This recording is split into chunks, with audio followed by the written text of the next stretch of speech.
In this video, we're going to talk all about how do you brainstorm topics to talk about in your keynote.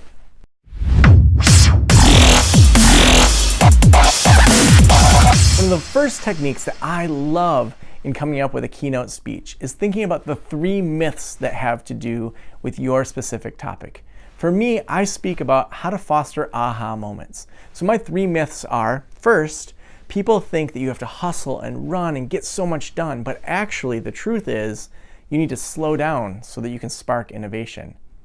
The second myth is that we have to come up with brand new ideas to change the world. And the truth is, the best ideas usually are linking together current ideas that come together in a unique way. And the third one is, who am I? I'm an imposter. I feel like I don't have anything to say. But when we actually look at the statistics, we know if you have a master's degree, like many counselors that I know, that you're in the top 8% of the average US citizens. And of that 8%, if there's 100 people in a room and 8 of them have master's degrees or higher, what's the odds that there's a doctor, a lawyer, something else?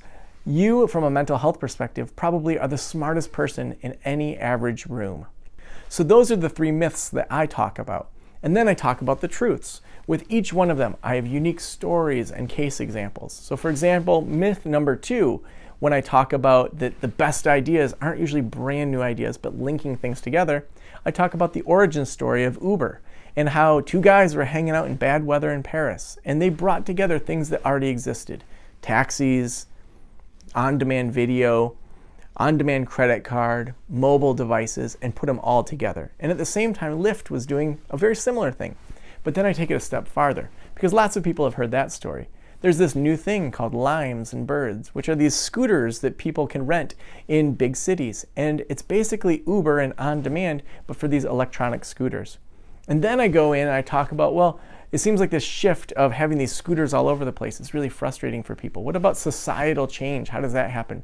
So then I actually go back and I talk about in the 1800s, before there was the automobile, pedestrians actually had the right of way on streets. And I talk about that transition into how the automobile began to have the right of way. So interesting stories that pull people in, give some historical perspective, but then I pull it into whichever audience I'm talking to, what they care about, and how we can actually have cultural shift happen in front of our eyes. And how does that happen? And why do those aha moments actually stick?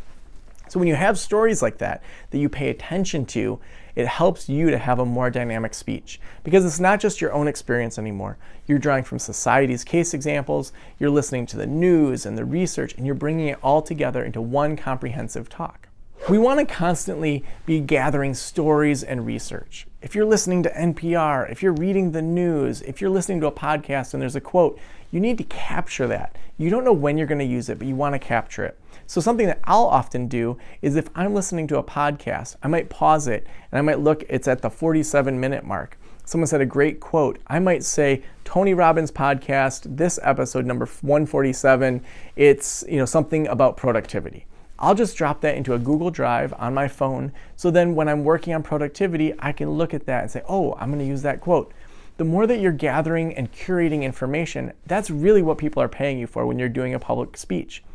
They could go Google all of this stuff on their own, but they want you to have your unique perspective that brings it all together in an actionable way that helps them save time.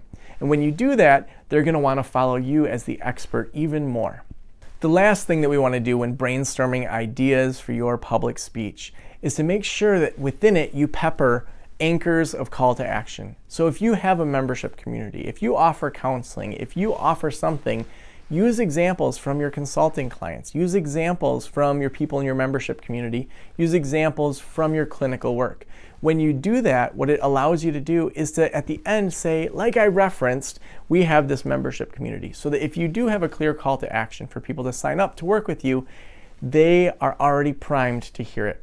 When you're brainstorming topics, I oftentimes will start with just a blank sheet of paper and just brain dump as much as I can think of all at once. Then I look for different themes as to what my unique voice is. What's the natural progression? So with my aha keynote, the natural progression is to say, well, I don't really know anything. I feel like an imposter, but the best ideas are already taken, and how do I prime my brain for that? So then I have to think through those ideas and say, well, what's the natural progression with the stories so that people are interested and they get sucked in? If you just start gathering information, that's going to be so helpful for you. Some people do that with Post-it notes on the wall to brainstorm. Other people use a big blank sheet of paper. Other people do it online or with a tablet.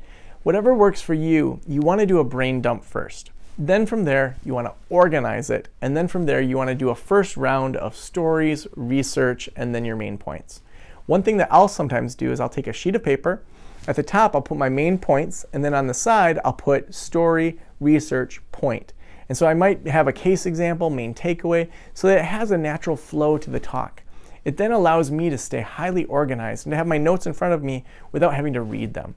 Whatever works for you, find your method and stick to it. Develop that one keynote that's going to help you stand out as a public speaker, and I know it's going to help you start, grow, and scale your business faster. If you want more resources, head on over to practiceofthepractice.com/resources. There should be a link right about here. And then we have over 30 different resources you can download there that are going to help you grow, scale, and start, grow, and scale faster. I said my own tagline wrong. Have a great day.